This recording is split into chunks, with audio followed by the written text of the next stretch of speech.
few of those who witnessed the daily performances will ever forget them. Every morning the young British actor cast as the cerebral palsy sufferer Christy Brown would be lifted into his car to be taken to the film studio outside Dublin, lifted out again when he arrived and put into a wheelchair. He then had to be carried, wheelchair and all, over the cables and other clutter on set. When filming was over, he would be transported again in his wheelchair to eat in the Irish capital's smartest restaurants, where he would insist on being spoon-fed. Taking his order must have been a trial, as he insisted on using the same unintelligible, side-of-the-mouth drawl as Brown, whose facial muscles didn't work properly. So it was that Sir Daniel Day-Lewis got in character for his acclaimed portrayal of the disabled Irish writer and artist in My Left Foot, a role that would win him the first of 3 Best Actor Oscars, more than anyone except Katharine Hepburn. Now, some 28 years later, the 60-year-old actor has pulled the curtain down on his career, shocking the film world. Daniel Day-Lewis will no longer be working as an actor, his New York spokesman announced. He is immensely grateful to all of his collaborators and audiences over the many years. This is a private decision, and neither he nor his representatives will make any further comment on this subject. His next film, Phantom Thread, set in the London fashion world of the 50s, to be released later this year, will be his last. And that should be that, although the man widely regarded as the greatest male screen actor of his generation wouldn't be the first to announce his retirement, only to change his mind. Famously picky about the roles he takes, he has taken breaks between films longer than some actors' entire careers. And he has always been emotionally torn about acting, almost becoming a cabinet maker after developing a passion for woodworking at Bedales, the progressive public school he attended. In the 90s he did a stint as an apprentice cobbler in Italy, and in 2013 he reportedly told friends he was taking a 5-year sabbatical to develop his rural skills, such as stonemasonry, and spend time with his family on their 50-acre farm in the mountains of Wicklow in Ireland. But Tuesday's announcement had an air of finality. When Day-Lewis collapsed on stage while playing Hamlet in a 1989 National Theatre production, claiming he had seen his own father's ghost and vowing never to appear on stage again, he was as good as his word. As Day-Lewis heads off to the hills, the film world is left perplexed at the loss of an actor who brought huge conviction and attention to detail to roles as varied as Hawkeye in The Last of the Mohicans, an aging Abraham Lincoln in Lincoln, and an Edwardian snob in A Room with a View. The rest of us, however, will be mourning the departure of one of the most unfailing eccentrics in Hollywood history. In person, he is said to be understated and charming, with a distracting high-pitched giggle. Not that many people can tell us much about the real Day-Lewis. He shuns red carpet events and parties, and co-stars say they don't know him, just his characters. "I never met Daniel in person," said Joseph Gordon-Levitt, who played President Lincoln's son, Robert, in the 2012 film. "I only ever met the president. I called him sir, he called me Robert." Sally Field, who played Mrs. Lincoln, recalled how her co-star got into character 7 months before they started filming, sending her archaically phrased text messages signed "Yours, A." He expected her to reply to them as if she were a Victorian First Lady.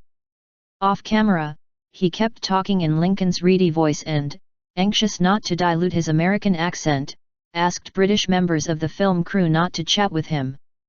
On location, he rented an old house without central heating through the winter.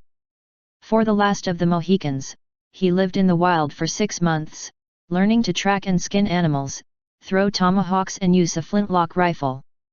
He even sat down to Christmas dinner with his rifle handy.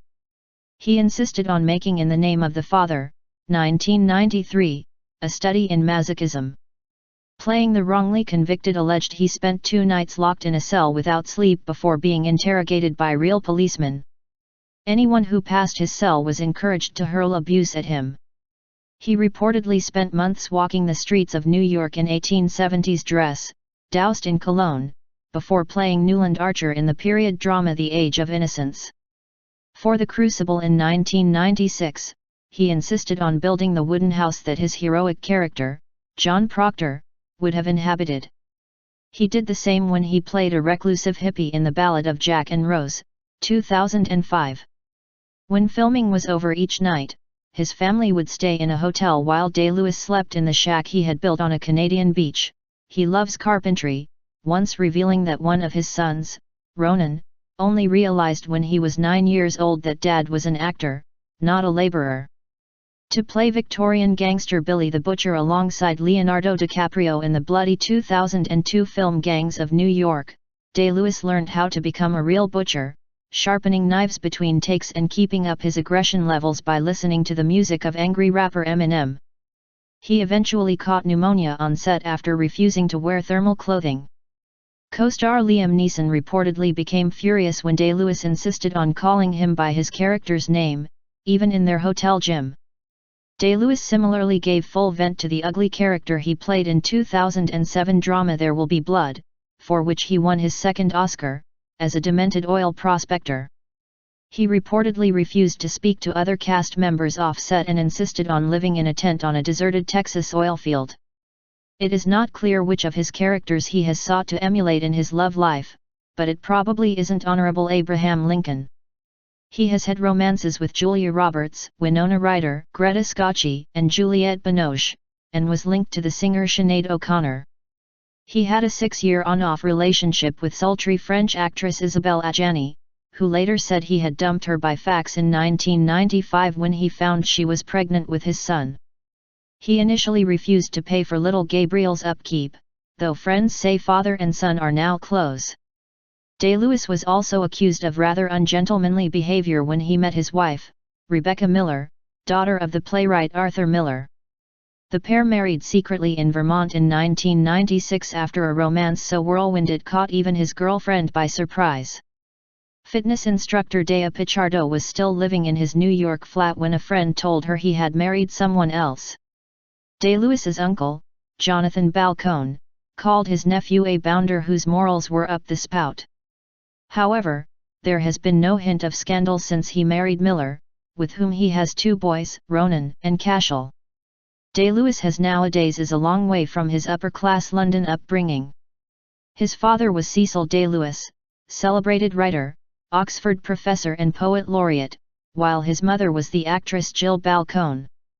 A rebellious child, he credits his ability to master other people's accents and mannerisms with being sent to a tough state school where, bullied for being posh and Jewish, he rapidly learned to fit in by becoming indistinguishable from his tormentors.